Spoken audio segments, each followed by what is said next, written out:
Écoutez, vraiment merci d'être avec nous aujourd'hui et vraiment merci à Éléonore Bleuzen d'être en notre compagnie. Pour Neil, c'était important d'inviter Éléonore, qu'on connaît depuis très longtemps, puisqu'elle a occupé des responsabilités syndicales extrêmement importantes dans les syndicats de jeunes sages-femmes et dans les syndicats étudiants. Comme quoi le talent, ça se révèle souvent très très jeune. Et on a la chance de se connaître depuis 6 ans maintenant, presque. Oui. Sur ces questions qui sont des questions absolument fondamentales, qui sont des questions de périnatalité, de prise en charge, de parcours de soins des femmes et des enfants de notre pays. Je rappelle très rapidement qu'Éléonore est sage-femme, donc libérale, et qu'elle est en même temps secrétaire générale du Collège national des sages-femmes de France, donc le CNSF. Et c'est à ce titre qu'elle va d'ailleurs nous parler. Juste pour introduire une notion qui va peut-être nous éclairer, je ne sais pas s'il y a beaucoup de secteurs qui ont cette étude, toutes les quinquennales, qui est faite par l'INSERM, justement sur les indicateurs de la périnatalité. Et je pense que ce serait super si, dans la discussion, tu pouvais nous dire plusieurs choses. D'abord, où en est la situation de la périnatalité en France à l'heure actuelle. On s'y intéresse pour des questions aussi de vaccination. Chez Neil, on est très impliqué dans tout ce qui concerne la vaccination. On s'y intéresse également pour des questions de sens de la profession et des questions de ressources humaines qui touchent toutes les professions de santé à l'heure actuelle. Donc, et puis, il y a aussi quelque chose qui nous fascine un peu, et je trouve que c'est pas toujours évident de le voir arriver sur le terrain, mais cette coopération, cette collaboration, cette coordination entre les différents acteurs de santé qui se met en place, et plus ou moins vite, de manière plus ou moins chaotique, mais qui va être absolument nécessaire pour faire une prise en charge de qualité dans les prochaines années. Voilà, je te donne la parole. Juste une règle pour tous ceux qui sont présents. Après le topo d'Éléonore, bien entendu, on passera aux questions-réponses. Vous allumez votre petite main, vous savez, dans la barre d'outils, vous avez une petite main jaune, et je prendrai les questions dans l'ordre d'arrivée de celle-ci, et vous vous présentez et vous dites en quelle qualité, à ce moment-là, vous intervenez, sachant que ce qui serait bien, c'est que quand vous posez votre question, vous puissiez remettre la caméra. Voilà, moi je vais éteindre la mienne pour laisser Éléonore. Très bien, merci beaucoup. Alors bonjour à toutes et tous. Merci bien évidemment à toute l'équipe de Neil et notamment Germain avec qui j'ai préparé cette intervention, et puis Olivier pour ta confiance et effectivement tous ces échanges qu'on a pu avoir depuis quelques années sur les sages-femmes, sur la périnatalité. Alors, pour répondre à ta question sur l'enquête nationale de périnatalité, donc c'est une enquête qui est faite par l'INSERM tous les 5 ans. L'objectif est de d'avoir des indicateurs, en tout cas national à intenter. En général, c'est mars-avril où l'étude se fait sur la périnatalité en France. Donc là, la dernière étude, elle est sortie en octobre. Elle montre en tout cas que globalement, les femmes qui sont enceintes et qui accouchent sont plus âgées. Et ça, pour le coup, c'est vraiment un phénomène qui est mondial, parce qu'on a dans toutes les équipes, dans toutes les études internationales, on voit en tout cas ce phénomène-là d'âge maternel augmenté.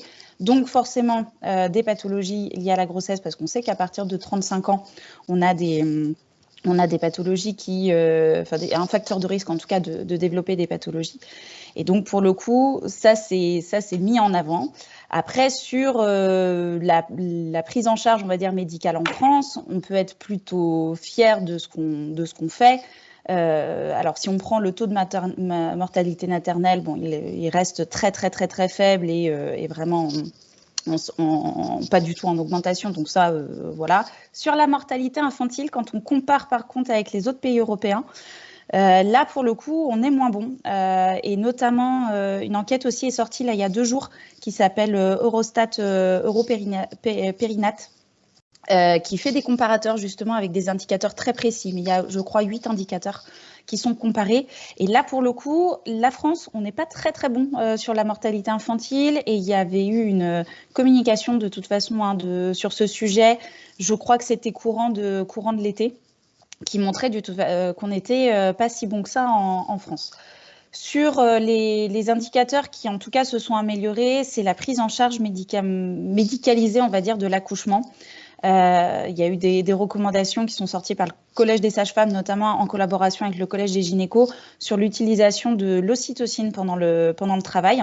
Et lors de ces recommandations, ça nous a permis aussi de revoir ce qui était normal dans le déroulé du travail. Est-ce qu'un travail, je la fais en très très courte, mais est-ce qu'un travail, est-ce qu'on doit avoir une dilatation de 1 cm par heure au niveau du col de l'utérus? Oui, non. C'est un peu les prérequis qu'on avait. Moi, j'ai appris mes études en disant, 1 cm par heure, et si il n'y a pas de dilatation au bout d'1 cm par heure, hop, eh ben, on met de l'ocytocine. Et finalement, on a remarqué que ça prenait un petit peu plus de temps pour une femme pour dilater son col de l'utérus. Et donc, ce qui nous a permis de moins médicaliser l'accouchement. Donc, moins de rupture artificielle de la poche des os, moins d'utilisation de l'ocytocine. Donc, ça, c'est une chose qui est quand même importante. Et puis, ce qui a changé aussi, et là, pour le coup, je ne sais pas s'il y a des représentants des usagers et usagères ici, mais le taux d'épisio qui a drastiquement chuté, puisqu'on était à 20% sur la dernière enquête périnatale, et là, maintenant, on est à 8%. Donc, ce sont des indicateurs, en tout cas, qui sont assez positifs dans la prise en charge. Le taux de césarienne par rapport à nos pays européens reste stable aussi par rapport aux autres pays européens où ça augmente drastiquement. Nous, on reste à une stabilité de 20% à peu près. Et puis par contre, il y a quand même des indicateurs qui ne sont pas très bons. Et là, je pense qu'un des plus importants, en tout cas, à retenir, c'est sur l'allaitement maternel, où on reste quand même très, très, très, très mauvais. Très mauvais, pourquoi? Parce que on n'a pas de culture d'allaitement maternel en France. Que ça soit, alors là, je ne parle même pas des femmes enceintes, je parle vraiment dans la société d'une manière générale. Et puis après, on manque clairement de professionnels pour accompagner les femmes qui souhaitent allaiter et qui se lancent dans l'allaitement maternel. Et donc, on a un taux d'arrêt de l'allaitement qui est très, très fort à 1 mois post-accouchement. Et on a des conditions aussi de congé maternité qui font qu'avec la reprise du travail, ça peut être aussi compliqué de poursuivre l'allaitement. Voilà sur les indicateurs, j'en dis pas plus, je vous laisserai aller voir les études concernées. En tout cas, je pourrais redonner les liens à Nil, en tout cas, pour que vous les ayez. Tout ça est lié, ce que tu disais, d'une coordination professionnelle. C'est vrai que autour du monde de la périnatalité, il y a beaucoup de professionnels qui sont impliqués. Donc, on a les sages-femmes, on a les gynécos, obstétriciens, on a les anesthésistes, on a les pédiatres, on a des infirmières puéricultrices. On a des auxiliaires de puère. Donc, tout ça font que c'est le résultat, en tout cas, tous ces indicateurs sont aussi le résultat d'une coopération interprofessionnelle. Et c'est vrai qu'une des choses qu'on nous apprend, en tout cas en tant que sage-femme, c'est tu es au carrefour de plusieurs professions et il faut vraiment que tu puisses collaborer avec tout le monde et que tu puisses aussi avoir une vision globale de la prise en charge, à la fois médicale, mais aussi psychosociale, qui est un point très, très important, que ça soit dans le suivi de grossesse, suivi post-accouchement, mais aussi dans le suivi gynécologique. Donc, je pense qu'effectivement, on est une des rares professions à avoir aussi des compétences partagées avec d'autres professionnels de santé. Donc, on comprend aussi ce que font les autres professions. Voilà un peu ce que je peux dire sur la première question, Olivier.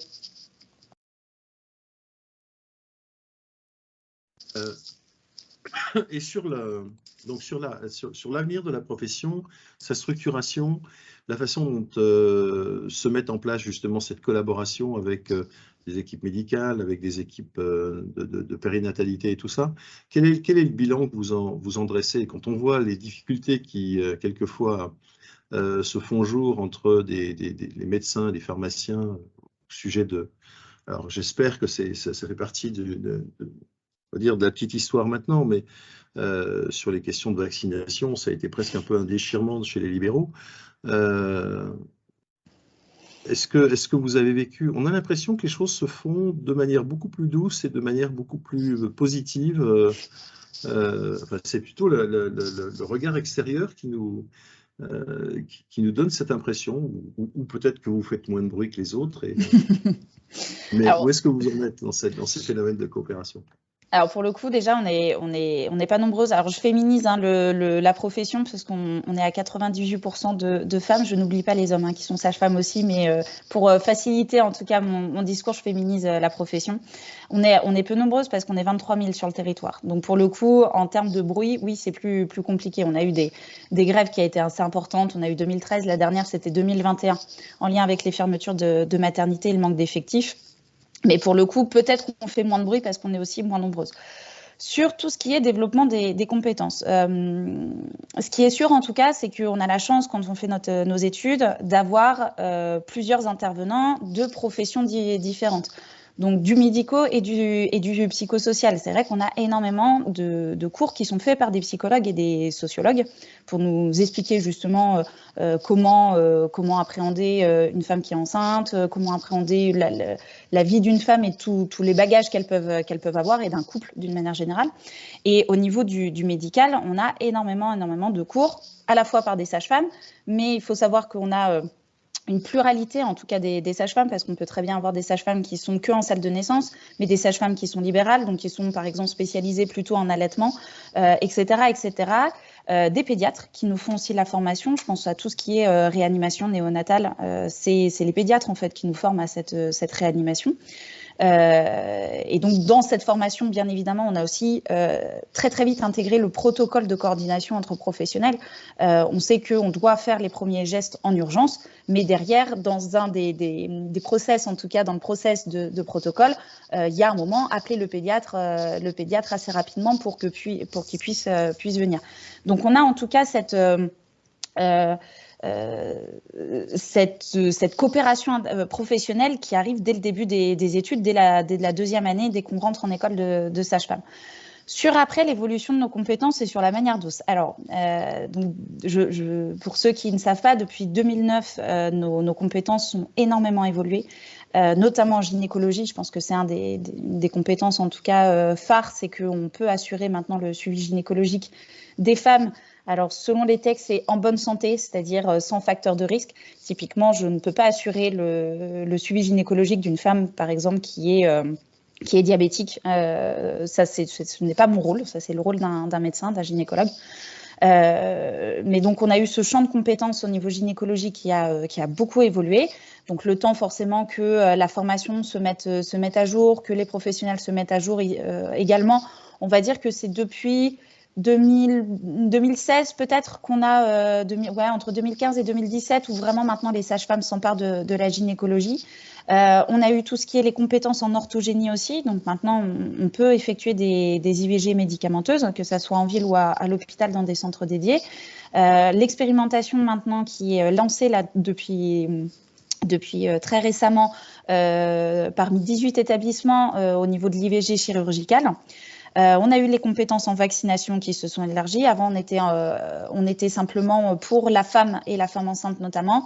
On a eu après l'entourage du nouveau-né, donc ce qui permettait de vacciner notamment les coparents et les gens qui étaient autour du nouveau-né, notamment les grands-parents, les gardes, les personnes qui gardaient les enfants, etc. Et puis maintenant, depuis peu, on a aussi la vaccination des enfants. On a beaucoup vacciné aussi pendant le Covid, donc c'est ça qui a permis, comme beaucoup de professions et notamment les pharmaciens, d'avoir aussi cette évolution des compétences. Mais tout s'est pas passé forcément, on va dire, de manière douce, notamment par d'autres corps professionnels qui ont un peu alerté en disant attention, notamment sur le suivi gynéco et beaucoup en tout cas de syndicats de gynéco qui étaient un peu outrés du fait que les sages-femmes puissent effectuer un suivi gynéco, et on a eu plusieurs publications comme quoi on bradait la santé des femmes. Donc ça s'est pas fait de manière forcément totalement douce avec certains représentants des gynécos.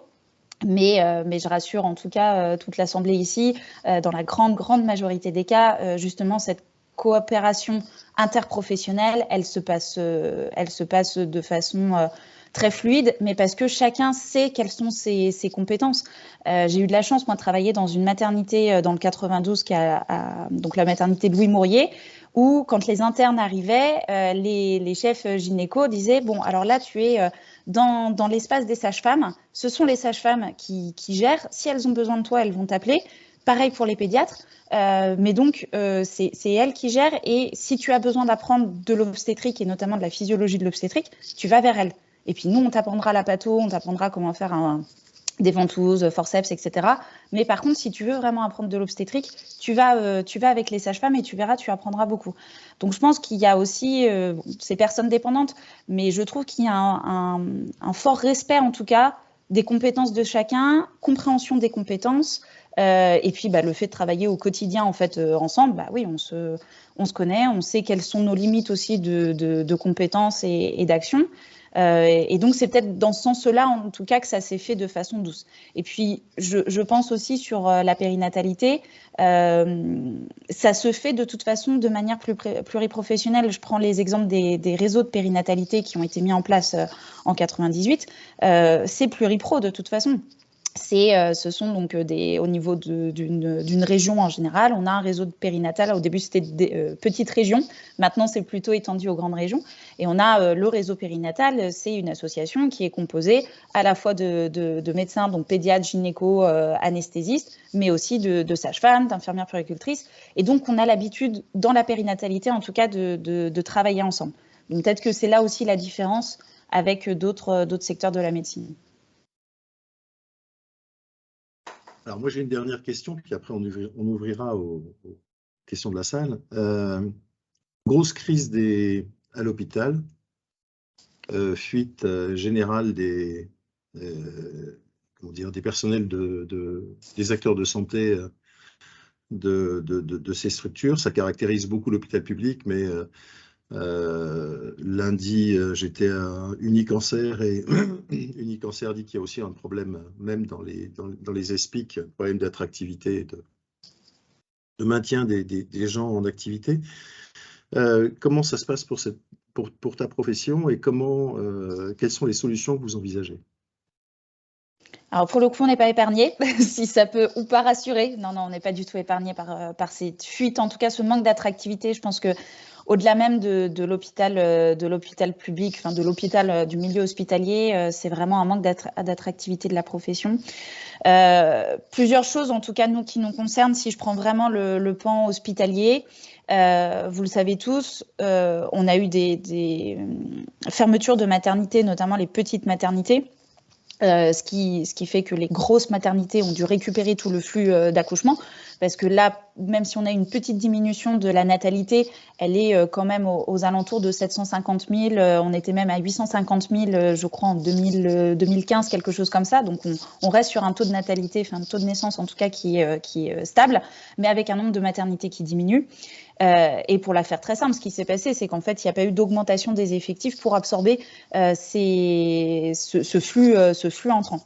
Il faut savoir que les effectifs de sages-femmes et de tous les autres professions d'ailleurs, donc médecins, gynéco-obstétriciens et puis anesthésistes, sont régis par ce qu'on appelle les décrets de périnatalité de 98, et ces décrets n'ont pas du tout été revus malgré les fermetures de maternité. Donc en fait, ce décret-là, il permet de dire au minimum, il faut qu'il y ait par exemple 3 sages-femmes dans cette maternité. Et très souvent, avec les comptes publics qu'on connaît des hôpitaux, il reste à 3 sages-femmes, même si le flux finalement a augmenté, je ne sais pas, de 10% au niveau des naissances. Le flux reste le nombre d'effectifs reste à minimum à 3 sages-femmes, puisque pour l'hôpital, il doit de toute façon avoir 3 sages-femmes minimum en salle de naissance pour permettre l'ouverture de sa maternité et de garantir et de maintenir l'ouverture de sa maternité. Donc pour le coup, avec les budgets qu'on connaît, il n'y a pas forcément d'augmentation des effectifs. Donc il y a une charge de travail qui est multipliée en tout cas pour les sages-femmes, et donc il y a un épuisement professionnel, et on connaît tous le cercle vicieux, épuisement professionnel, arrêt,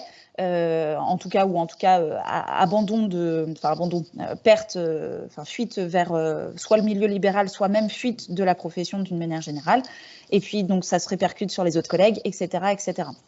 Donc, on avait eu un groupe par la DGOS, un groupe de travail sur justement ces décrets de périnate en 2019. Donc, on avait eu autour de la table les gynécos, les anesthésistes, les pédiatres et les sages-femmes au niveau des sociétés savantes. On s'était tous mis d'accord sur des effectifs à avoir dans chaque profession. Donc, bien évidemment, en augmentation, minimum d'effectifs requis pour l'ouverture d'une maternité en augmentation. Et puis, suite à ça, il y a eu le Covid et finalement, ça a été complètement abandonné dans les groupes de travail. Donc, en tout cas, des axes pour rendre attractif le métier de sage-femme à l'hôpital, ça passe aussi par avoir plus d'effectifs, puisque là, on sait qu'il y a beaucoup de jeunes sages-femmes. Alors, je parle à la fois des étudiantes, mais aussi des jeunes diplômés, qui ne veulent pas s'investir dans une carrière professionnelle hospitalière, parce qu'elles voient les conditions se dégrader, et elles n'ont pas envie de travailler dans ces conditions-là, par peur d'avoir une faute médicale, enfin de faire une faute médicale. Donc ça, sur l'attractivité, c'est un des éléments, en tout cas, qui est intéressant, c'est de réformer ces décrets de périnatalité, de remettre tout sur table et en disant, voilà, maintenant, nombre de sages-femmes qui doivent exercer en salle de naissance pour plusieurs raisons, pour à la fois le côté médical, mais aussi pour l'accompagnement. Enfin, je rappelle aussi qu'on est dans un secteur médical où on prend des gens qui vont bien dans la majorité du temps et on a besoin beaucoup d'accompagnement. Malheureusement, tout ce qui est accompagnement n'est pas forcément valorisé en termes financiers au niveau des comptes publics. Mais on a besoin de temps. À un moment, on disait souvent une femme, une sage-femme. L'objectif, c'est oui, d'avoir une sage-femme qui puisse s'occuper d'un couple, voire deux couples, dans certaines situations, le long de sa garde. Donc ça, c'est la première chose. Attractivité de l'hôpital, ça passe aussi par les salaires. Donc là, c'est aussi une demande qu'on fait. Je vous rappelle juste qu'on fait 5 ans d'études, qu'on a des responsabilités médicales. Quand je dis responsabilité médicale, c'est vraiment devant un tribunal, on peut être condamné parce qu'on est totalement responsable de nos actes. Et on commence la carrière d'une sage-femme hospitalière, on est payé 1 695 € par mois pour 5 ans d'études avec ses responsabilités. Donc forcément, au bout d'un moment, ça commence à bloquer aussi en termes de prospective professionnelle. Donc ça, c'est un des éléments. Et puis derrière, une des choses aussi qu'on demande au niveau de la profession, c'est d'avoir un statut médical adapté. La profession de sage-femme est une profession médicale, au même titre que les dentistes et les médecins. Et on est les seuls, au niveau de l'hôpital, en tout cas dans la fonction publique, à ne pas avoir ce fameux statut praticien hospitalier, ou en tout cas ce fameux statut médical, au même titre que nos homologues dentistes et médecins.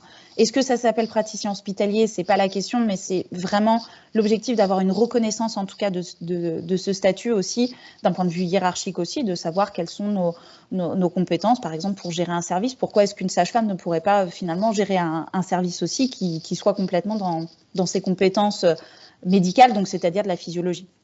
Donc ça, c'est la première chose, en tout cas, au niveau hospitalier.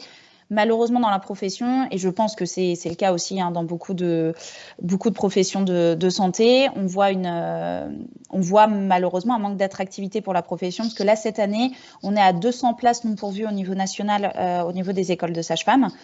Donc pour le coup, ça nous pose beaucoup de questions. Et en parallèle, on a eu des chiffres aussi au niveau de l'ordre.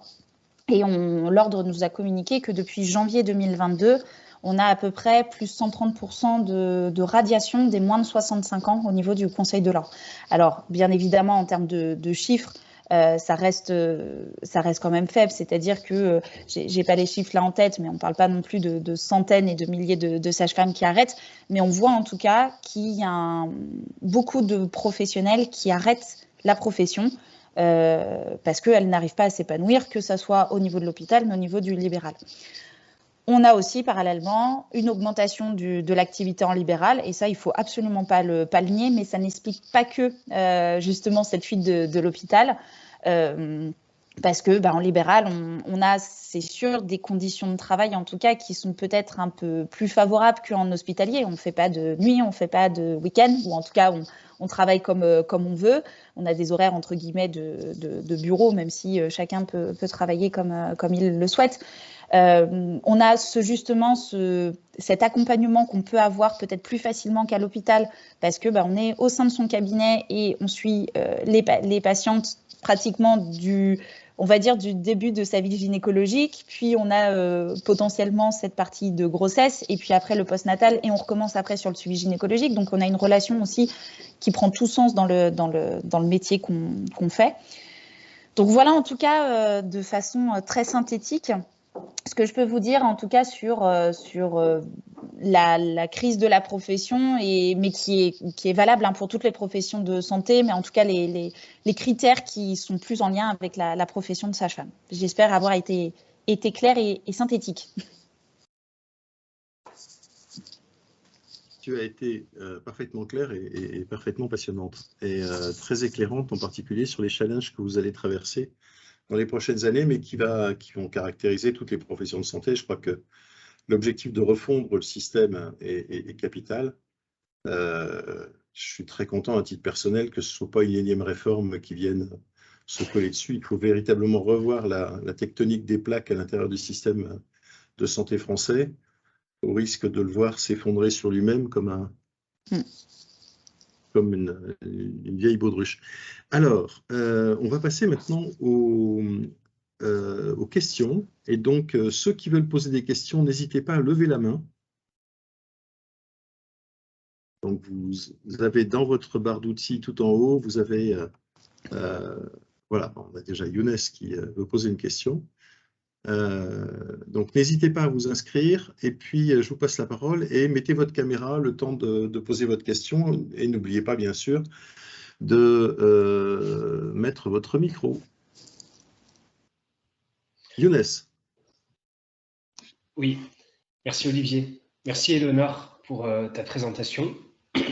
Moi j'avais une question toute simple. Donc, tu as parlé un petit peu des acquis, des victoires que vous avez eues ces dernières années sur le champ de compétences des sages-femmes. Très concrètement, qu'est-ce qui vous reste pas à conquérir, mais jusqu'où votre champ de compétences va pouvoir aller dans le contexte actuel, crise sanitaire, etc., dans le contexte où on voit que les gynécos sont parfois hostiles à vous laisser la main sur un certain nombre de choses. Où est-ce que vous voyez dans quelques années ? Je pense qu'on est pas mal là en termes de compétences. Pour le coup, on a eu pas mal d'évolutions. Je pense que là, c'est pas mal de faire une petite pause aussi sur les compétences. Non, très clairement, en fait, c'est que déjà, prenons le temps là justement de s'approprier pleinement nos compétences. Je pense notamment en gynécologie. Ce que je disais à Olivier juste avant l'entretien, j'ai eu de la chance là de travailler en libéral à Paris. Là, j'ai changé de région. Je suis maintenant en zone semi-rurale dans le 44. Et pour le coup, il y a pas de gynéco. Et les gynécos qui restent, il y en a quelques-uns en libéral dans la grande ville d'à côté. Il y en a beaucoup à l'hôpital. Et en fait, ce qui se passe, c'est que au niveau de l'emploi du temps là que je vais avoir, je sais que je vais effectuer 70% de la gynéco, mais parce que c'est de la gynéco, on va dire, de prévention, de la gynéco de routine. Très souvent, les femmes viennent pour faire leur frottis ou avoir une palpation des seins ou revoir un peu où est-ce qu'elles en sont dans le parcours de soins gynécologiques.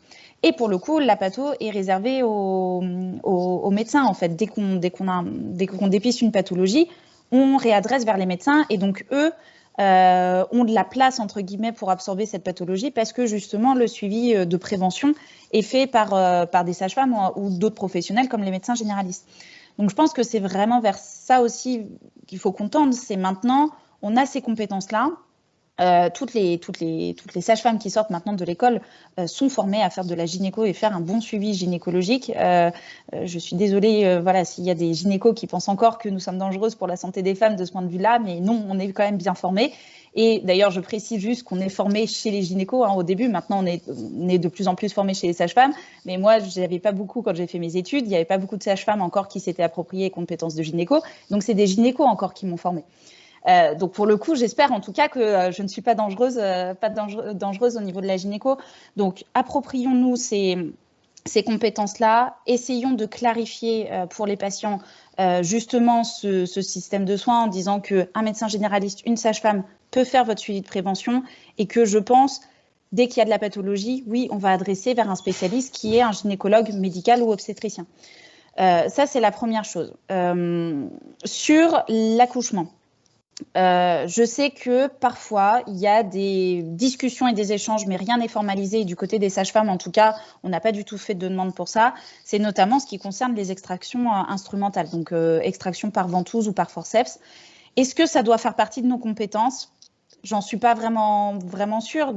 On reste sur on commence à aller sur de la pathologie. On sait qu'il y a des conséquences aussi médicales qui peuvent arriver suite à ces actes-là. Tout ça pour dire en tout cas que là, avec l'évolution des compétences qu'on a eues depuis ces dernières années, on a dû demander de toute façon une 6e année de formation parce qu'on n'arrive pas justement à tout faire, à tout acquérir de manière vraiment très optimale. Et les étudiants le disent de toute façon que ça manque de stages dans certains secteurs d'activité parce qu'on reste encore très hospitalo-centré. Donc pour l'instant, je pense que c'est bien de s'arrêter là en termes de compétences. Je pense qu'on a déjà un large panel. La vaccination s'est rajoutée et on en est très très heureuse parce que pour le coup, ça faisait partie aussi, enfin ça fait partie d'un suivi global qu'on peut avoir. Je ne souhaite pas forcément aborder la vaccination sur les enfants. Je sais que ça fait beaucoup de débat auprès des pédiatres. Je pense qu'en tout cas, d'avoir cette possibilité-là, s'il y a un désert médical ou si la famille n'a pas possibilité de vacciner son enfant, ça peut être une bonne alternative. Est-ce que ça doit devenir par contre quelque chose de général et que la sage-femme prenne en charge le suivi vaccinal, enfin le schéma vaccinal de l'enfant? Je ne suis pas sûre. Je pense que les pédiatres et les médecins généralistes sont quand même les professionnels de santé de référence à avoir sur le suivi pédiatrique. Donc voilà, on va se calmer un peu, je pense, sur les compétences. On attend impatiemment justement d'avoir la réforme des études pour voir comment est-ce qu'on intègre aussi cette 6e année dans ce champ-là. Et puis après, on verra. Ce qui est sûr en tout cas, c'est qu'on commence à avoir une spécialisation au sein de la profession. Quand je parle avec d'autres collègues, il y en a certaines qui veulent faire que de la grossesse et que de l'accompagnement à la parentalité, qui ne veulent absolument pas entendre de gynéco. Moi, c'est l'inverse. J'ai tendance à m'orienter un petit peu plus vers la gynéco et de l'orthogénie. Peut-être qu'un jour, j'arrêterai même le suivi de grossesse. Donc, on voit qu'on commence aussi au sein de la profession à avoir en fait des spécialisations. Il y a des sages-femmes qui font que de l'échographie, par exemple. Donc, je pense que là, on a tout ce qu'il faut en termes légal, en tout cas, pour pouvoir réorganiser le système de santé. Et on passe toujours, mais ça, je sais que c'est une doctrine de Nil d'expérience, en tout cas, et d'expérimentation locale. Prenons le local, essayons vraiment d'expérimenter au niveau local pour avoir des parcours de soins qui soient clairs, en tout cas pour le patient. Voyons comment ça fonctionne. Et si on peut le généraliser, ben, tant mieux. Mais je pense que là, il faut qu'on, en tout cas pour les sages-femmes, qu'on se calme un peu au niveau des compétences. Je trouve que c'est un langage de sagesse qu'on n'entend pas souvent. On a souvent des coups de corne poussés dans tous les sens pour faire évoluer les professions. Et le fait de dire il va falloir aussi que la grande majorité des professionnels acquièrent des techniques nouvelles et se les approprient, c'est quelque chose qui est tout à fait souhaitable. Corinne Duhamel, qui est journaliste. Oh, pardon, j'ai complètement oublié. Kitry Robert, je vous passe la parole. Est-ce que vous pouvez nous dire qui vous êtes et en quelle qualité vous parlez? Et bien entendu, vous mettez... voilà. Oui, vous m'entendez bien? Très bien. Parfait. Merci beaucoup pour cette présentation. Donc, je suis maîtresse de conférence à l'Université de Strasbourg et chercheuse en économie de la santé. Et en fait, je démarre un projet qui est financé par l'Agence nationale de la recherche sur l'évolution de l'offre en gynécologie. Et la question qu'on se pose, c'est notamment comment les nouvelles compétences des sages-femmes vont permettre de modifier l'accès et éventuellement d'améliorer l'accès aux soins gynécologiques pour les femmes.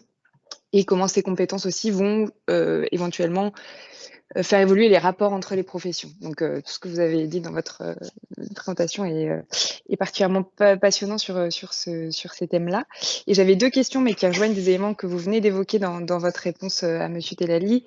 La première question, c'était en quoi est-ce que la coopération interprofessionnelle, donc notamment sur le suivi gynécologique, va dépendre des territoires ? Voilà, et là, vous disiez que vous êtes maintenant dans un territoire où il y a très peu de gynécologues, donc vous allez assurer le gros en fait du suivi physio. Voilà, et donc est-ce qu'on observe des différences entre des territoires qui seraient très bien dotés et en sage-femme et en gynécologue, et des territoires qui seraient très peu dotés en gynécologue et où il y aurait plus de sages-femmes? Enfin, voilà, comment est-ce que le territoire va influencer finalement ces relations entre les professionnels? Ok. Et je voulais que je réponde maintenant et puis après on passe comme vous voulez, ou je vous donne les deux. Et la deuxième, mais pareil, c'est lié à des éléments que vous venez d'évoquer. Je me demandais un peu, selon vous, quelles seraient les pistes en fait d'action pour que les femmes se saisissent mieux en fait de ces compétences des sages-femmes. On a l'impression qu'il y a beaucoup de choses qui ont été ouvertes au niveau législatif, mais que dans le recours effectif, il y a encore. Enfin, les femmes n'ont pas forcément le réflexe de recourir à une sage-femme. Est-ce que c'est des questions d'information? Est-ce que c'est des questions de confiance? Est-ce que c'est des questions de difficulté entre les professionnels de santé? Selon vous, quelles sont les pistes en fait d'action pour que ces compétences-là puissent être exploitées? Voilà, merci beaucoup. Pas de souci. Merci pour vos questions. Bon, c'est vrai qu'il y a eu beaucoup de rapports, que ça soit au niveau sociologique ou sinon la Cour des comptes a aussi fait un rapport sur le suivi gynécologique des sages-femmes et avait mis en avant que ça serait bien pour notre sécurité sociale et l'économie pour la sécurité sociale que ça soit fait par des sages-femmes aussi.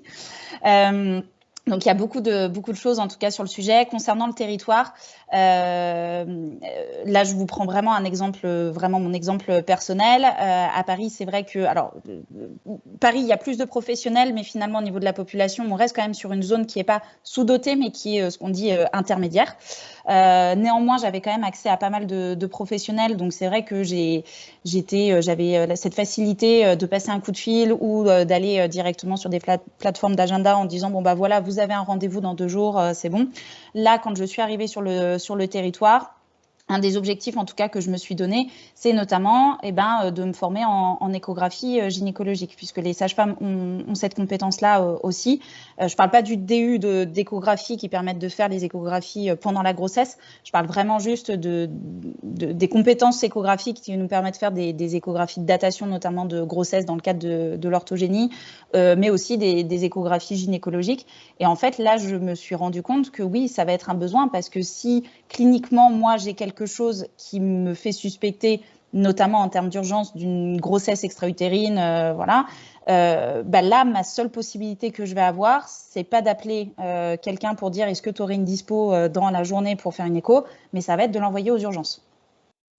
Donc, ça veut dire, pareil, abonder, emmener surcharger encore les urgences gynéco, alors que c'est quelque chose que je pourrais faire en ville, tout simplement, si je suis équipée d'un échographe, et donc de m'assurer, en tout cas, d'éliminer ce diagnostic, en tout cas, assez rapidement, et puis après, prendre le temps de voir pour la prise en charge. Donc ça, typiquement, oui, ça va être... on doit se débrouiller un petit peu plus par soi-même quand on a moins de professionnels de santé. Après, ce qui est hyper important, je pense, c'est la coordination entre professionnels de santé. Là, je suis en plein dedans, je suis dans une installation. C'est un territoire que je connais parce que j'y ai fait mes études, mais je ne connais pas l'ensemble des professionnels de santé.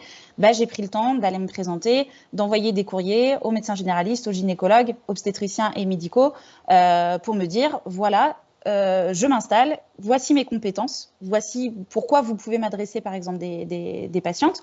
Et je pense que c'est la moindre des choses en fait quand on arrive sur un territoire, c'est déjà de se rencontrer et de savoir comment est-ce qu'on peut échanger, comment est-ce qu'on peut collaborer ensemble. Ça, c'est la première chose. Sur votre deuxième question, effectivement, il n'y a pas d'information sur les sages-femmes, sur les compétences en gynéco des sages-femmes. De plus en plus, on entend, par exemple, dans des spots radio, notamment sur le dépistage du cancer du sein. Là, j'ai été contente sur Octobre Rose d'entendre aller consulter votre médecin ou votre sage-femme. Donc ça c'est important parce que ça y est, ça commence à rentrer dans les mœurs. Tout ce qui est les courriers aussi de dépistage organisé du dépistage du cancer du col de l'utérus, c'est bien marqué aussi. Vous pouvez aller voir votre sage-femme. Après, c'est du bouche à oreille beaucoup qui marche. Énormément de bouche à oreille. Et puis après, il y a un principe de réalité où là, grâce aux plateformes type Doctolib, quand les patientes marquent frottis, elle voit des délais de rendez-vous peut-être très importants pour des gynécos. Et puis, elle voit les sages-femmes, beaucoup de sages-femmes apparaître. elles se disent bah tiens c'est bizarre, et puis en fait elles se renseignent et elles voient que les sages-femmes peuvent faire du suivi gynéco, et puis voilà. Donc c'est pour ça que je dis depuis, je dirais bien depuis 5 ans, depuis 2017, je trouve quand même que le recours en tout cas à une sage-femme, notamment pour la gynéco, se fait quand même de plus en plus facilement. Après, il faut continuer, je pense, à informer sur les possibilités de choix de praticien, parce que je pense qu'il y a ça aussi à avoir en tête, c'est vraiment le choix du praticien pour les patients. Et puis bien préciser aussi que une sage-femme ne se substitue pas à un suivi gynécologique quand c'est pathologique. Et ça, j'insiste vraiment, c'est-à-dire qu'on a souvent la réponse, mais en fait, c'est quoi votre différence entre vous et un gynécologue? Je fais, moi, si je dépiste quelque chose qui ne va pas bien chez vous, je ne peux pas le prendre en charge, et ça sera le rôle du gynéco. Donc, c'est là où aussi l'information aux patients est hyper important. J'espère avoir répondu à vos questions. Très bien, merci beaucoup. Merci beaucoup. Corinne Duhamel, tu es journaliste, tu as la parole. Et après, je prendrai une question de Léa Galanopoulou, qui est également journaliste au quotidien du médecin, mais qui a un problème de micro. Donc voilà, Corinne, oui, c'est toujours plaisir de te voir. Bonjour à tous, merci beaucoup. Et puis c'est très très intéressant. Moi j'avais une petite question qui se pose, que je me pose, c'est par rapport aux maisons de naissance. Je ne sais pas, je suis arrivée un petit peu en retard, je suis désolée, donc je ne sais pas si vous l'avez évoqué, mais il y a quelques années, il y a eu une bataille notamment des sénatrices pour imposer la création, le fonctionnement des maisons de naissance. Et je voulais savoir où est-ce qu'on en est actuellement. Est-ce qu'il y a des maisons de naissance? Est-ce que ça fonctionne? Est-ce qu'il y a une évaluation de leur rapport au parcours des femmes? Oui, alors il y a les maisons de naissance, je ne l'ai pas du tout abordé. Les maisons de naissance, effectivement, sont actées maintenant en France. Donc, on a eu une expérimentation. Alors, au niveau des dates, je crois que c'était jusqu'en 2021, cette expérimentation. Il y a eu l'évaluation. Il y a eu justement un rapport au niveau du INSERM et Collège national des sages-femmes qui est sorti justement sur la qualité et la sécurité des soins en maison de naissance, et qui était un rapport qui confirmait que les indicateurs étaient très bons et comparables aussi aux pays européens, parce qu'il faut savoir qu'en France, on est quand même un peu à la ramasse sur justement ce type d'alternative, en tout cas à l'hôpital. Donc très rassurant. Donc là, maintenant, les maisons de naissance sont actées. Donc il y a d'autres nouvelles maisons de naissance là qui sont en cours de création. Le problème, on va dire, c'est toujours le même, c'est le financement de ces maisons de naissance. Parce que pour le coup, c'est un accompagnement qui est un peu plus, alors je dirais pas poussé, c'est pas le sens, mais en tout cas les sages-femmes qui sont impliquées dans les maisons de naissance, forcément, sont là sur des temps beaucoup plus longs. Et il y a un système aussi d'astreinte qui a à mettre en place forcément. Et là, pour l'instant, si on prend simplement les cotations de sécurité sociale, il faut savoir que la pratique d'un accouchement, donc le suivi de travail plus la pratique de l'accouchement, c'est 350 € sur un accouchement physiologique. Donc, quand vous faites 12 heures de travail, ça fait pas très cher, le travail quand même et l'accompagnement. Donc, pour le coup, les maisons de naissance, c'est vrai, en général, en tout cas celles qui se sont institutionnalisées, font un dépassement d'honoraires qui soit pris en charge par la mutuelle, soit de la poche des couples qui souhaitent accoucher en maison de naissance. Et donc, leur accès est quand même limité socialement, on va dire, à des populations qui sont plutôt favorisées. Mais en tout cas, le développement des maisons de naissance se poursuit. Là, actuellement, que je ne dise pas de bêtises, on était à une expérimentation de 9. Il y en a 7 qui vraiment ont maintenu, je fais peut-être des erreurs sur les chiffres, mais pour moi, c'était ça, 9 en expérimentation, 7 qui vraiment ont pu être évalués. Et là, on a à peu près entre 5 et 10 maisons de naissance, enfin de projets de maisons de naissance qui sont en train de voir le jour au niveau national. Donc, c'est une alternative qui est intéressante. Alors, je reprécise bien sur les maisons de naissance, légalement, une maison de naissance doit être accolée à une maternité. Je le reprécise, ce n'est pas du tout une maison de naissance implantée en pleine campagne à 1 heure d'une maternité. Il faut qu'il y ait un couloir physique entre la maternité et la maternité de référence et la maison de naissance. notamment pour les transferts si besoin pendant l'accouchement. Voilà un peu. Vous n'avez plus votre micro. Désolée, pardon. Est-ce qu'on sait si ce lieu d'exercice est attractif pour les jeunes professionnels qui ont tendance à se détourner, vous disiez tout à l'heure, des services hospitaliers? Le problème encore, c'est qu'on n'a pas beaucoup de stages pendant notre formation en maison de naissance encore, parce que c'est vraiment des toutes petites structures et il y en a peu en France. Certainement que ça correspond à la représentation et à l'envie d'exercer de certaines jeunes collègues. De là à vous dire, est-ce qu'il faut les développer pour justement essayer d'avoir des sages-femmes qui s'impliquent? Oui, certainement, je pense qu'il y aura ça, mais encore une fois, il y a ce problème. Alors, je ne veux pas paraître un discours syndical, mais il y a le problème de la rémunération, c'est-à-dire que dans l'obstétrique, on est quand même sur des soins non programmés, c'est comme ça. Je suis désolée de vous dire qu'on n'a pas encore trouvé le pourquoi cette femme se mettait en travail tel jour ou pas tel jour. Et le problème, c'est ça, c'est que tout ce qui est système d'astreinte, système d'urgence n'est pas reconnu en fait dans la périnatalité. Quand on a eu le plan urgence, notamment, alors il y a eu cet été, mais il y a eu la prime aux urgences, etc. Encore une fois, les urgences gynécologie obstétricales n'étaient pas comprises dans ces soins non programmés. Donc là, pour le coup, c'est plutôt aussi au niveau du gouvernement, au niveau du Parlement, de légalement aussi reconnaître ces soins d'obstétrique comme des soins non programmés et donc nécessitant ce système d'astreinte. Donc, de là à vous dire que oui, si on développe les maisons de naissance, il y aura peut-être un plus fort, une attractivité en tout cas du métier de sage-femme, je ne suis pas certaine. Par contre, est-ce qu'il y a des... Par contre, est-ce qu'il y a des... Oui, c'était pas forcément attractivité pour les maisons de naissance, mais comme lieu d'exercice pour celles qui sont déjà formées. C'est-à-dire celles qui quittent l'hôpital, est-ce qu'elles vont éventuellement dans une maison de naissance ou exercer en libéral, quoi. Elles ont le statut de libéral, hein, on est d'accord? Oui, elles ont le statut de libéral, exactement. Elles ont le statut de libéral et elles exercent en maison de naissance. Ça peut être une possibilité, mais encore une fois, là, je vois passer pas mal de sages-femmes, soit qui sont en congé maternité, soit qui sont en arrêt de travail, etc., pour des remplacements, et elles ne trouvent pas forcément non plus des sages-femmes qui sont, pour les remplacer. Donc, Ah oui, d'accord. oui.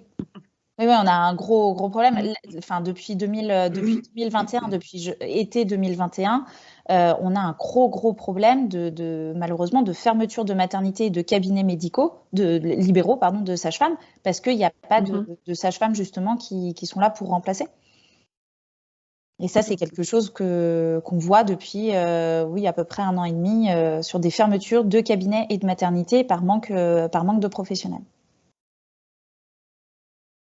Alors, on a une question de Léa Galano-Poulot, justement sur cette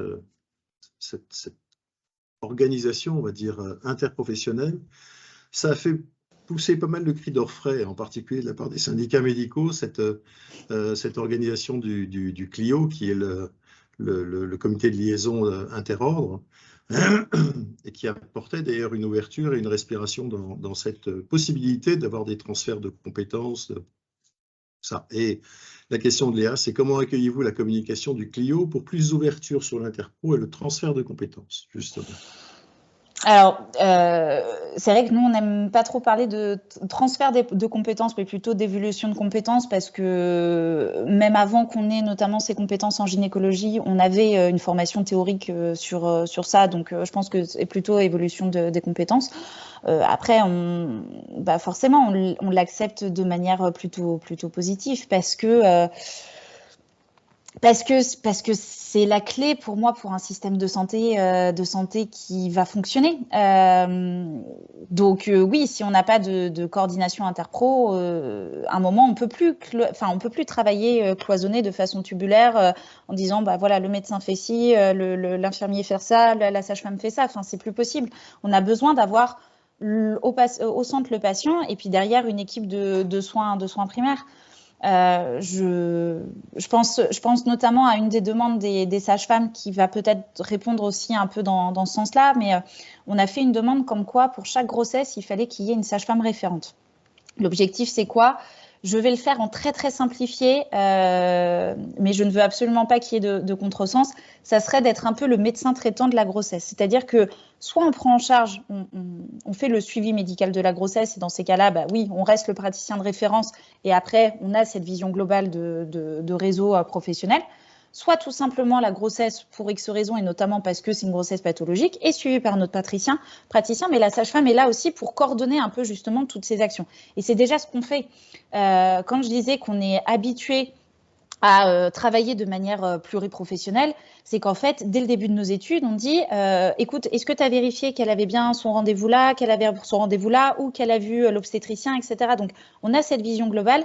Et je pense que dans cette coordination de soins, pendant la grossesse, il y a quelque chose à faire. Et le fait d'avoir peut-être une sage-femme référente par grossesse permettrait de déclarer à la Sécu que la sage-femme référente est telle sage-femme, et ce qui permettrait en fait une meilleure peut-être coordination des soins et de ne pas avoir de loupé quelle que soit la grossesse. Et je vais au-delà de la grossesse, bien évidemment en post-accouchement aussi, parce qu'il se passe beaucoup de choses aussi en post-accouchement.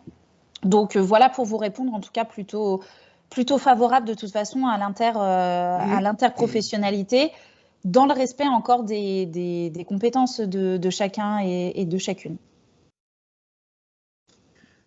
Valentine Burucoa, si vous voulez prendre la parole, mettre votre caméra, vous présenter. Alors, est-ce qu'on m'entend, est-ce qu'on me voit? Très bien. Nickel. Je suis sage-femme et je monte un projet qui s'appelle Jean, qui est une structure de soins dédiée à la santé de la femme. Je suis évidemment alignée avec tout ton discours et merci beaucoup d'avoir fait cette présentation. Je voulais revenir sur les facteurs que tu identifies qui font que les sages-femmes quittent l'hôpital. En l'occurrence, j'ai donné ma démission le mois dernier, donc je ne peux être que 1000 fois concernée et je suis entourée d'un certain pool de sages-femmes qui font la même chose que moi aujourd'hui. Je suis évidemment d'accord sur le manque d'effectifs. Je suis d'accord aussi sur le fait que le côté financier ne nous retient plus, sur le côté, comme tous les praticiens hospitaliers, le rythme de vie qui est compliqué. Mais il y a un autre point que je trouve important qui est aussi... aujourd'hui, on fait 5 ans d'études, bientôt 6. Je pense qu'on est au fur et à mesure des années de plus en plus consciente de la valeur qu'on a, de l'importance qu'on a dans la vie d'une femme, dans le côté santé de la femme.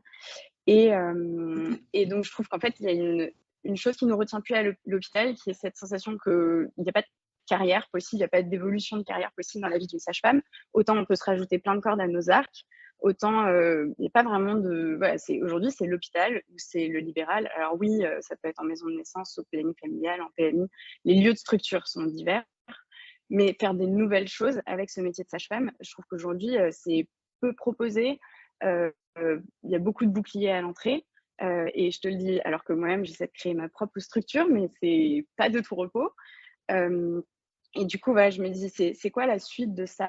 Est-ce qu'aujourd'hui, autant je comprends ce que tu veux dire en disant on va se calmer sur les nouvelles compétences médicales. Et je comprends effectivement, il faut qu'on s'approprie déjà ce qu'on est en train de nous donner.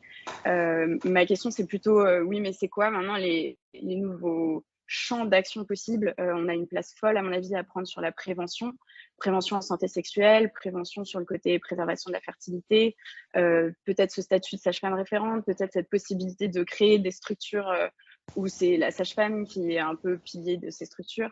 Moi, je me demande, est-ce que au niveau du Conseil national des sages-femmes, est-ce qu'il y a conscience que les sages-femmes, elles sont demandeuses de ça? On a besoin de valoriser le fait qu'on a envie d'être porteuse de projets, on a envie que notre profession soit mise en avant, quoi. Eh bien, oui. Déjà, félicitations pour le fait de monter ton projet là. Et désolée pour ta démission. Et oui, tu fais partie des nombreuses sages-femmes qui démissionnent depuis 1 an et demi. Je pense qu'il y a démission sur démission au niveau de l'hôpital. Je suis tout à fait d'accord avec toi. Pour le coup, ça fait partie des projets, en tout cas, une de nos revendications qu'on a au niveau du collège, C'est-à-dire que quand je parle de statut, alors c'est pour ça que je ne veux pas rentrer dans le débat du statut de praticien hospitalier, mais en fait, c'est la possibilité du statut médical, enfin, les possibilités que peuvent nous apporter ce statut médical et notamment la coordination de structures.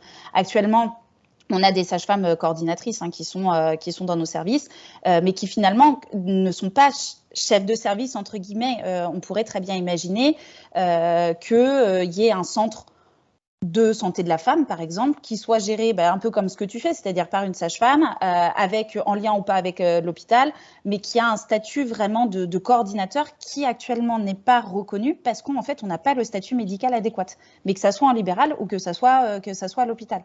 Donc oui, clairement, c'est une des propositions, en tout cas, qu'on a sur l'attractivité de la profession d'une manière générale, c'est cette évolution de statut, reconnaître en fait ce statut médical et que oui, on peut porter des projets. On pourrait très bien, par exemple, être porteur d'un projet ou en tout cas coordinateur d'un CGIG, donc les centres de dépistage inconnus, parce que on est vraiment sur toutes nos actions qu'on fait au quotidien, en tout cas on le fait en libéral, c'est reconnu en libéral par les actes de sécu, mais aussi par certaines patientes bouche à oreille, etc. Mais c'est vrai qu'au niveau d'un système de soins, je ne suis pas sûre que toutes ces compétences-là soient reconnues. Donc le fait de changer de statut médical et d'être reconnu vraiment comme un statut médical, je pense nous permettrait d'avoir justement plus de possibilités de coordonner des projets, d'être porteur de projets. Après, ça veut dire que je suis en train de mettre un gros pied dans la fourmilière là par rapport au système actuel qu'on a sur système hospitalier avec des sages-femmes cliniciennes et des sages-femmes cadres, coordinatrices, pardon.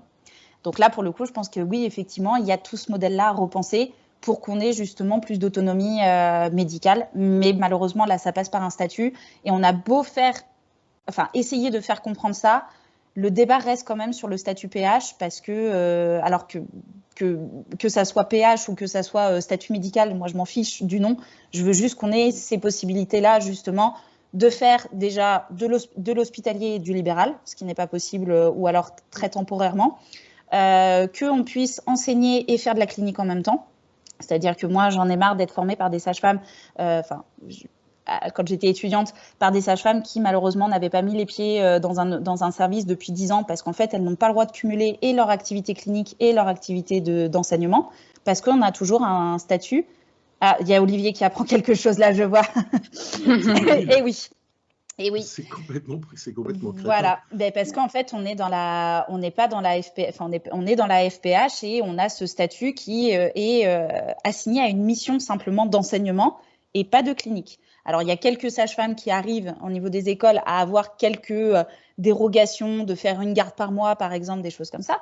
Mais sinon, la majeure partie de nos sages-femmes enseignantes ne font plus d'activité clinique. Donc voilà. Et cette idée de ne pas pouvoir faire de libéral et d'hospitalier en même temps, je ne comprends même pas que ça bouge. Ça contribue à vider les hôpitaux, de devoir faire un choix. C'est complètement absurde. Mais merci beaucoup pour ta réponse. J'en profite juste 2 secondes. Je me demandais aussi si on pouvait, parce que je suis contente de voir qu'il y a quand même une volonté d'évolution, ça rassure, ça renforce notre détermination. Sur le côté, pouvoir proposer des nouvelles choses, je veux dire, aujourd'hui, il y a quand même beaucoup d'incohérences liées au code de santé publique. Une sage-femme ne peut pas proposer, je ne sais pas, par exemple, on sait que le postpartum, il y a beaucoup de choses à faire, voire tout à refaire. Une sage-femme qui voudrait pouvoir faire des ateliers, tu vois, des cercles de parole de soutien au postpartum, pareil pour des sujets sexualité, consentement, sur des violences sexuelles. Enfin, si on veut pouvoir faire de la prévention, aujourd'hui, c'est des actes hors nomenclature, moyennement autorisés, où on nous a déjà reproché d'utiliser notre statut de sage-femme pour faire des choses qui ne sont pas remboursées par la sécurité sociale, ce qui n'est pas autorisé. Du coup, on voit d'autres professionnels qui n'ont pas ces limites-là se positionner sur ces sujets. Est-ce qu'on peut se dire que ça, un jour, ça va changer ? Oui, moi je suis persuadée que ça va changer. Sur la place en tout cas qu'on nous met au niveau du postpartum, ça va changer. Alors pour le coup, les séances postnatales peuvent répondre, tu vois, à cette demande de faire des groupes de parole. Et encore une fois, moi je te conseille d'aller en fait au niveau local, c'est-à-dire d'être avec tes professionnels de santé de proximité. Potentiellement, si tu as une CPTS, de mettre ça en place parce que c'est financé par l'ARS, ou de voir directement l'ARS et d'essayer de mettre ça en place avec, par exemple, psychologue, sage-femme, infirmière puéricultrice. Enfin, tu vois, et je pense que plus on aura d'initiatives locales, plus on va pouvoir avoir des modèles justement à proposer au niveau national et plus ça va être reconnu. Donc, pour le coup, là, tu vois, sur mon territoire, je sais que au sein d'une maison de santé, elles ont mis en place, via l'ARS dans le cadre des 1000 jours, des séances justement de parole. C'est pas des séances postnatales, mais c'est des séances de parole avec psychologue pour les nouveaux parents. Donc, c'est à 2 mois après l'accouchement, je crois, pour justement parler du vécu, etc. Et en fait, l'avantage, c'est que c'est rémunéré par l'ARS. Donc, on va y arriver. Mais il faut justement plein de petites volontés locales pour pouvoir le porter après au niveau national et en faire un cadre normal et puis le certifier, quoi. Merci beaucoup. Merci à toi. Merci beaucoup, Valentine. Merci beaucoup, Éléonore, pour cette réponse. Alors, justement, on parle de CPTS, on parle de MSP, et j'ai vu que dans le chat, Nedic, je suis désolé, je n'ai pas votre prénom, donc ou c'est peut-être votre nom, mais posez justement une question sur les MSP. Si vous voulez mettre votre caméra et vous présenter, je vais mettre la caméra, voilà. Et vous présenter, ce serait super. Donc, je suis Michel Nedic, je suis médecin de santé publique. J'ai beaucoup travaillé avec les sages-femmes sur la question de leur autonomie professionnelle, sur le fait qu'elles revendiquent leur place complètement sur le suivi de grossesse non pathologique. Et ce que j'ai vu, c'est qu'effectivement, ce combat-là avait relativement échoué. Bon, pour des raisons que vous avez parfaitement bien expliquées, et qui fait que finalement, la tonalité de votre discours à la fin maintenant de votre intervention n'est plus du tout le même que celui du début, dans lequel finalement, vous disiez que les choses se passaient relativement bien. Et là, on voit bien au fur et à mesure des questions que les choses ne se passent pas relativement bien. Elles se passent de façon assez difficile.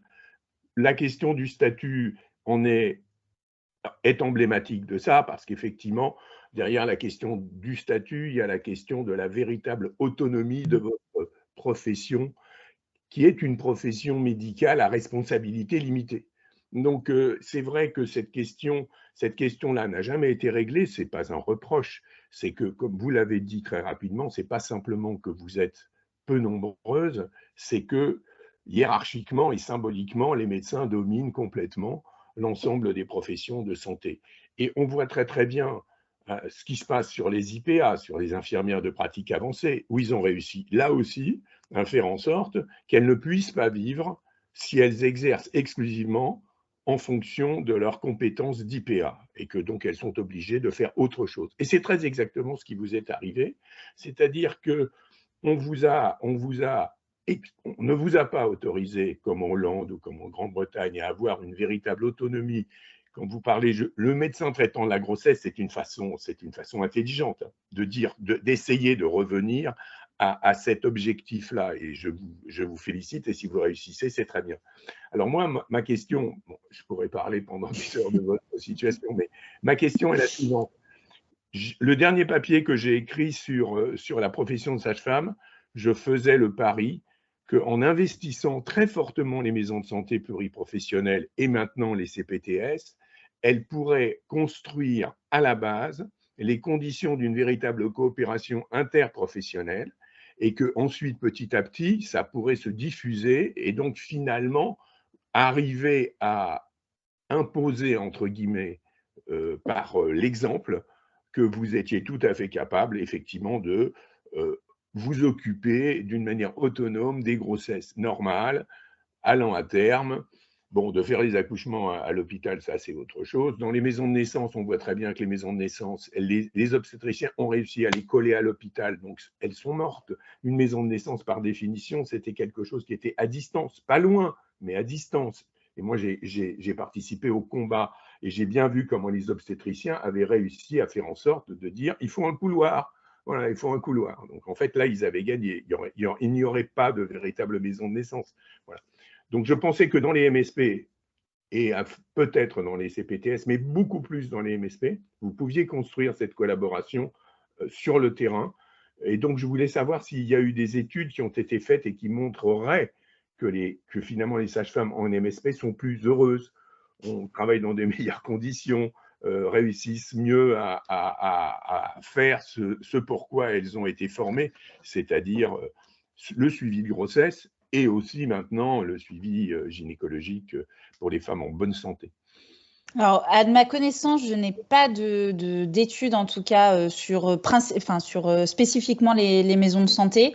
La seule étude que je peux vous donner, c'est une étude qu'on a fait au niveau du collège, justement, sur le bien-être de la profession et qui montrait clairement que les sages-femmes libérales étaient les moins impactées par le burn-out et par l'épuisement professionnel d'une manière générale, selon plusieurs critères, que ça soit en termes physiques, mais aussi en termes de valorisation de son métier, d'épanouissement professionnel, etc.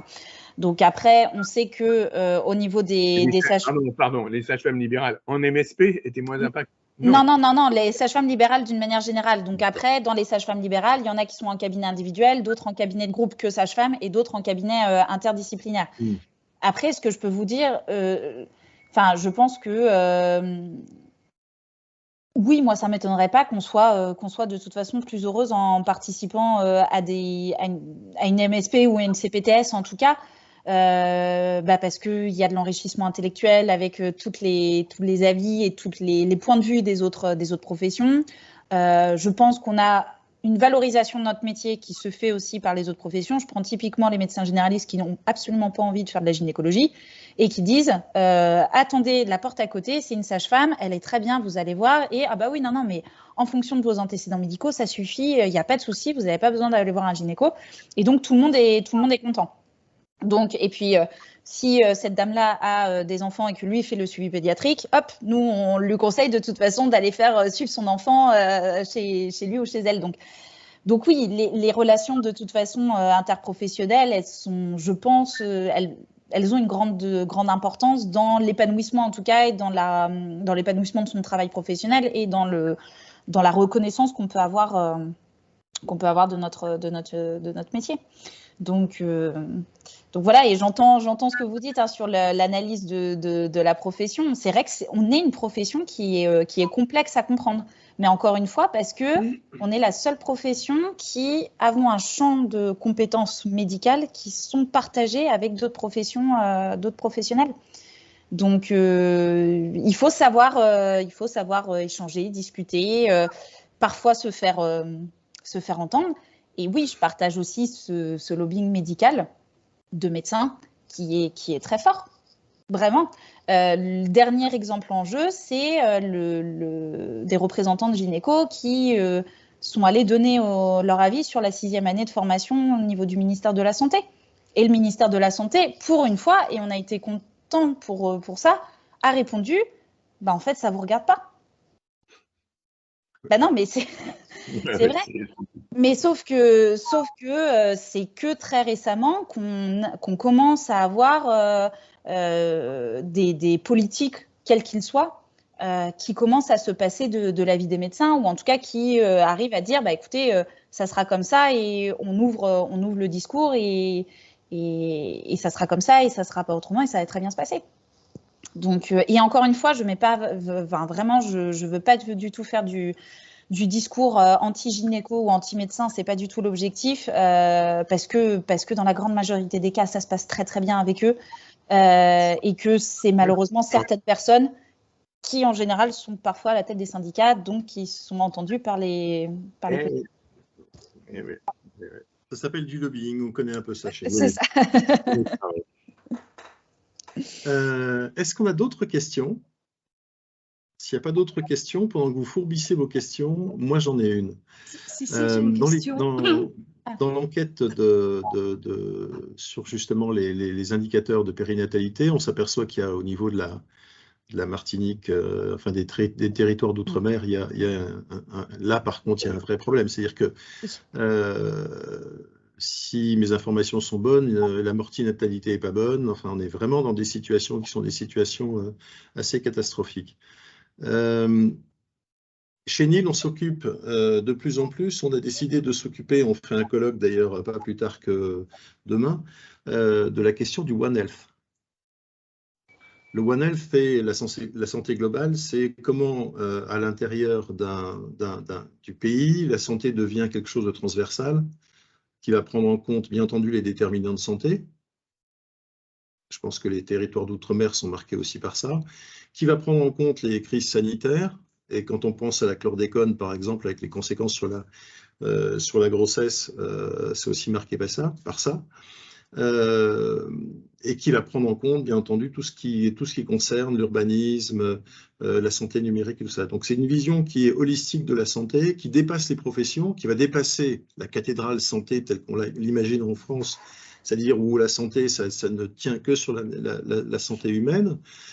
Comment la profession de sage-femme va s'intégrer dans ce champ? Parce que il me semble, après avoir interrogé pas mal de professionnels, et en particulier de responsables institutionnels, que cette notion-là sont encore des notions enfin la notion de One Health est encore une notion qui n'a pas de consistance. Or, on s'aperçoit que la Covid, c'est une problématique de One Health. Monkeypox, c'est la même chose. Et des viroses, on va en avoir de plus en plus. Ça va venir dans 80% des cas de zoonoses, et il va y avoir des impacts sur la santé publique et sur la santé humaine qui vont être importants. Comment la profession de sage-femme chemine vers cette prise en charge beaucoup plus holistique, beaucoup plus... Compliqué. Enfin, compliqué. La question est compliquée et d'y répondre clairement.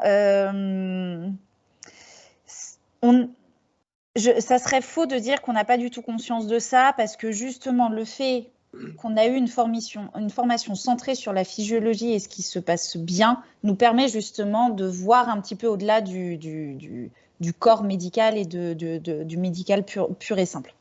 Donc je pense qu'on a déjà une approche qui essaye en tout cas au maximum d'englober l'ensemble des déterminants pour une bonne santé. Est-ce que c'est suffisant? Je ne pense pas.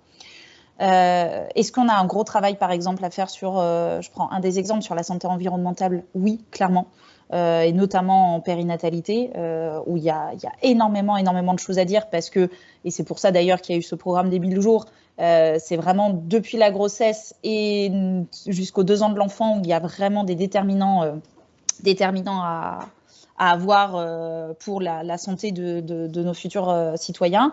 Donc c'est quelque chose qu'on a commencé à aborder en fait sur nos dernières recommandations en juillet 2021 sur justement ces déterminants de santé.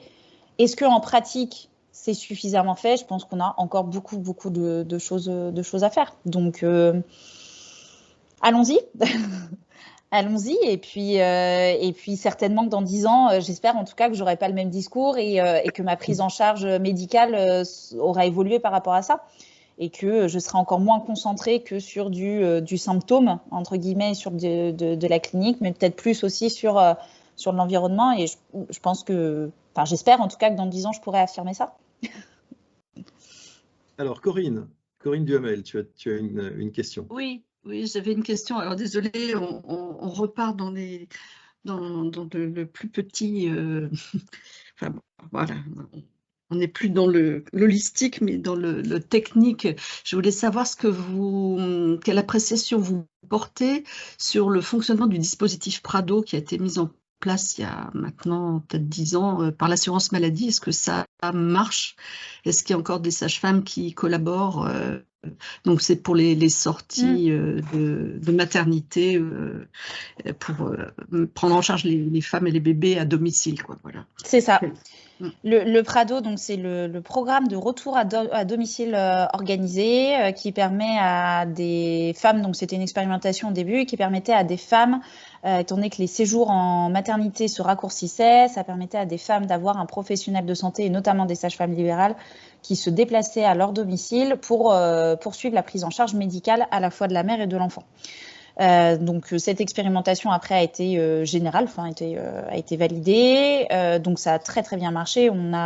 Ça fait partie en tout cas de notre activité, ce qu'on appelle les sorties Prado, ou en tout cas les sorties de maternité. Donc on passe plus forcément par le dispositif Prado. L'objectif du Prado, c'était vraiment qu'il y avait un conseiller CPAM qui rentrait en contact avec la femme qui venait d'accoucher en disant: est-ce que vous avez une sage-femme libérale? Et dans ce cas-là, non, je vous mets en lien avec une sage-femme libérale pour organiser cette sortie de maternité. Et finalement, et on le voit aussi dans la dernière enquête nationale de périnatale, il y a maintenant, je crois qu'on est rendu à 40%, pratiquement 40% des suivis de grossesse qui se font par des sages-femmes libérales. Je crois même que c'est 45%. Donc pour le coup, en fait, cette mise en lien, elle est déjà faite au moment de la grossesse. Donc c'est vrai que quand on suit une femme enceinte, on lui dit je viendrai à domicile continuer la prise en charge de votre suivi post-accouchement. Donc, est-ce que c'est dans le cadre du Prado? Oui, on peut l'appeler dans le cadre du Prado. C'est pas forcément la sécurité sociale qui met en lien, mais en tout cas, si on prend sur la cotation de l'acte, oui, ça marche. C'était la CPM qui avait fait une évaluation de toute façon de ce dispositif et qui montrait qu'il y avait quand même moins d'hospitalisation des nouveau-nés derrière. Donc, depuis la mise en place de ces dispositifs, donc c'est très bien. C'est quelque chose qui est très bien, qui est à poursuivre. On a eu par contre, pendant la période Covid, les conseillers Prado, justement, qui ont été mutés vers tout ce qui était plateforme Covid. Donc, c'est vrai qu'à un moment, on a eu un peu l'arrêt de ce dispositif, mais finalement, ça a repris assez rapidement. Et donc, oui, c'est toujours en lien et ça se passe très bien. Et c'est une attente aussi qu'ont les parents maintenant d'avoir cette prise en charge. Et tous les retours qu'on a des parents sont très, très positifs. Parce qu'on est en dehors de l'hôpital, donc en dehors d'une structure médicale, on est chez eux. Nous, ce qui nous permet aussi d'appréhender d'autres choses, et notamment les critères socio-économiques. Donc, ce qui est hyper important quand on est dans le cadre de l'accueil d'un nouveau-né. Et voilà, la parole se libère peut-être aussi plus facilement. Et puis, bien évidemment, on n'hésite pas à renvoyer vers la maternité s'il y a quoi que ce soit, pour la mère ou pour l'enfant. D'accord, merci beaucoup. Alors, il nous reste 10 minutes maintenant. 2 questions, Valentine et Michel Nedich. Donc, Valentine? Oui, je suis de retour. Je rebondis sur ce que vous disiez, Olivier, sur l'idée d'une médecine intégrative, qui est une idée que j'affectionne particulièrement, cette idée d'une santé holistique, de centrer la prise en charge, non pas sur la maladie, mais sur l'individu. Aujourd'hui, justement, dans le cadre de la structure que je suis en train de créer, je me suis bien pris la tête sur tout ce côté déontologique et juridique et sur ce code de santé publique qui, en fait, pour l'instant, ne va pas vraiment dans le sens, justement, d'une prise en charge holistique où on mettrait tous les professionnels de santé qui pourraient intéresser la femme de la puberté à la ménopause au même endroit. Et j'ai une question super naïve, c'est ce code de santé publique, est-ce qu'on se dit qu'un jour, il sera revu et updaté?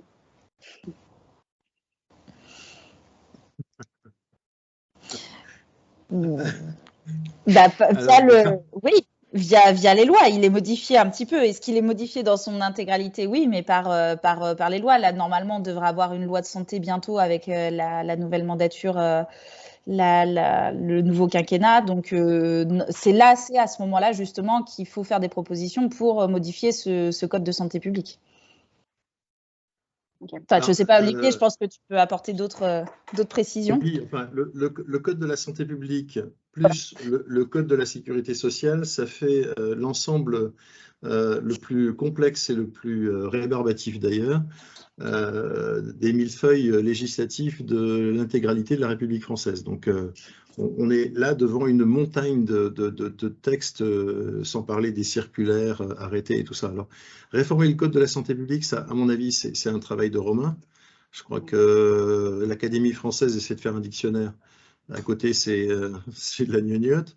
Mais je pense que c'est là où l'influence des professions et l'influence des professions, peut-être dans un sens différent de celui qu'on a fait pour le moment, qui était souvent basé sur du corporatisme, a quelque chose à voir avec, et l'intérêt de la santé publique, justement, a quelque chose à voir avec changer le corpus de loi pour le simplifier, pour le rendre beaucoup plus fluide, et faire en sorte qu'on puisse envisager des prises en charge qui soient des prises en charge qui, à l'heure actuelle, sont bloquées par des codicilles, quelquefois, d'articles qui viennent s'ajouter ou s'interpénétrer avec d'autres, et qui font que on se retrouve dans un labyrinthe minoéen et sur lequel les choses avancent malheureusement très peu, quoi. Il faut vraiment une décision politique pour faire avancer les choses.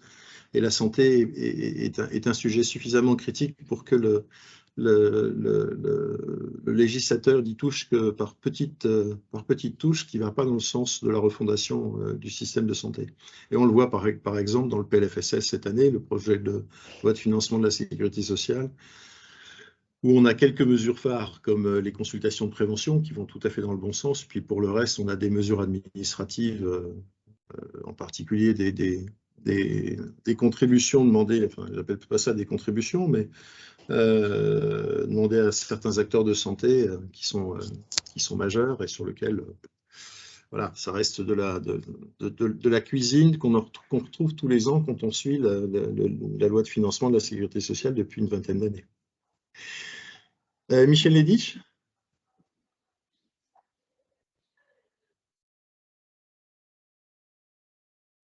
Allô, allô, vous m'entendez? Ça y est. Olivier, je vais juste reprendre ce que tu viens de dire pour dire que je ne suis absolument pas d'accord avec toi sur les 3 consultations de prévention. C'est exactement ce qu'il ne faut pas faire.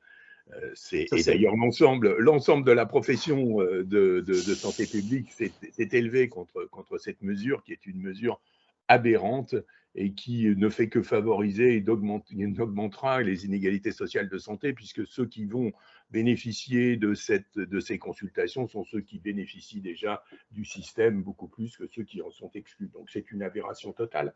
Par contre, justement, il me semble que si les sages-femmes ont perdu leur combat pour une véritable autonomie médicale et dans leur exercice, c'est parce que les obstétriciens ont imposé une vision médicale de la grossesse en disant que toutes les grossesses étaient à risque et que puisque effectivement, c'est la phrase de Nizan, on ne sait qu'une grossesse est à bas risque qu'à la fin de l'expulsion, 2 heures après la fin de l'expulsion du placenta. Et c'est ça qui a fondamentalement dicté l'ensemble du comportement des élites administratives qui se sont dit « Oh là là, danger, les sages-femmes, elles sont sur la santé, donc voilà. » Et donc, en fait, peut-être que votre combat, c'est de dire que vous êtes en fait en position, vous êtes quasiment les seuls à être en position de faire de la promotion de la santé, de faire de l'éducation et de la promotion de la santé. Et que c'est d'ailleurs tout votre discours est là. Nous suivons les sages-femmes, nous suivons les femmes sur le plan gynécologique quand elles sont en bonne santé, après on passe la main. Et sur le suivi de grossesse, ce devrait être la même chose. On devrait être aussi responsable de ce suivi. Et en faisant ce suivi de grossesse, vous faites de la promotion de la santé fondamentalement dans votre accompagnement. Donc je pense que c'est cette image-là que vous devriez développer, en tous les cas en termes de communication institutionnelle. Et parce que justement, là, vous répondez à une demande du gouvernement qui ne sait pas ce que c'est que la promotion de la santé. Il sait ce que c'est que la prévention médicale, mais il ne sait pas ce que c'est que la promotion de la santé. Voilà, c'est juste un conseil que je vous donne qui vient de mon expérience, voilà, des choses. Non, mais vous avez raison sur l'analyse, notamment sur la définition du bas risque. En fait, il n'y a pas de définition du bas risque au niveau de la périnatalité, fin de la grossesse. Et ça, c'est un des enjeux qu'on a justement au niveau du collège, c'est de dire, on va définir ce bas risque. Alors déjà, on a beaucoup avancé depuis qu'on a des recommandations HAS qui s'appellent accouchement normal. Déjà, on a beaucoup avancé par rapport à ça. Donc maintenant, prochaine étape, et je suis d'accord avec vous, c'est la notion de bas risque. À voir que c'est quoi du bas risque. Tous les pays européens notamment et beaucoup de pays du monde ont cette définition-là du bas risque. Par contre, en France, on ne l'a pas. Donc ça, c'est une des choses en tout cas qu'on va mener. Et dernière chose aussi, je rebondis par rapport à votre spécialisation en fait de santé publique. Je pense qu'il y a aussi ça mériterait d'avoir le développement justement de sages-femmes au sein d'instances pour justement avoir un œil sur la périnatalité.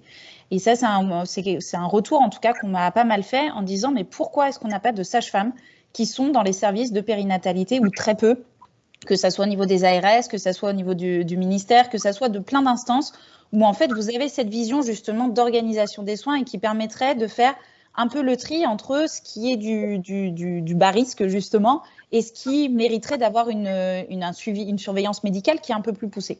Donc là, peut-être aussi, je pense que on a besoin d'avoir ce développement de sages-femmes au sein, justement, d'instances au-delà de notre clinique, au-delà des lieux de soins. Je pense que ça, c'est important aussi.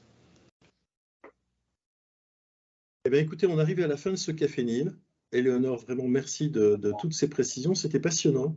On apprend énormément de choses quand on t'écoute sur cette profession qu'on connaît, somme toute, assez mal, qui est absolument singulière et précieuse, mais qui fait, encore une fois, qui ne fait pas beaucoup parler d'elle. Donc, on n'a pas véritablement un contour professionnel qui soit tout à fait... et je crois que là-dessus, tu nous as beaucoup éclairé. Merci beaucoup. Au revoir. Au revoir, Éléonore. Au revoir tout le monde.